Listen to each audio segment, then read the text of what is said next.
ఇగో ఇలా కార్తీక పుణ్యం కదా, మా ఊళ్ళో మస్తు మంది వాయినాలు ఇస్తారు. అక్క పసుబొట్టుకు రాయే పసుబొట్టు ఇస్తున్నాను అంటారు. ఇక మన ఇంట్లో చిట్టన పూజ చేసుకొని మనం పోయినాం అనుకో, ఒక 10-15 ఇల్లు తిరగచ్చు, ఇన్ని పనులు వస్తాయి. మరి ఇగో చిట్ట అందుకే వంట చేయగలిగి అన్ని తయారు పెట్టుకుంటున్నా. వంట వేసేసి పోయిందనుకో, ఇక బారగాని ఒకటి కానీ వాయినాలు ఇస్తారు కదా, అన్ని ఇల్లు తిరిగేసేస్తా. మరి ఒక గుల్లెడు పండ్లు జమ వేసుకున్నాను అనుకో, వారం పొడుగా తినచ్చు. మరి ముందే పండ్లు కొందామంటే ధైర్యం అయితే లేదు, పుట్టెడు పిరమైన. గిట్లా ఛాన్స్ దొరికినప్పుడే అన్నిళ్ళు తిరిగినామనుకో, గిన్నె పండ్లు జమ వేసుకోవచ్చు. చిట్ట అనుకుంటా. నేను ముందే చెప్పేసి నీ కళ్ళకు, అక్క నువ్వు వాయినం ఇచ్చేటనాడు ఓళ్ళకి ఏకంటే ముందు నాకు ఏ ఫోన్ అని చెప్పిన. మరి అలా 5గురికి ఇచ్చేది తెల్లది, 9 మందికి ఇచ్చేది తెల్లది, 11 మందికి ఇచ్చేది తెల్లది.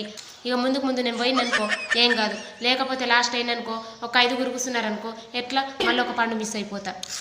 అందుకే ఇగో చిట్ట పని చేసుకొని పోతా అని చెప్తున్నాను.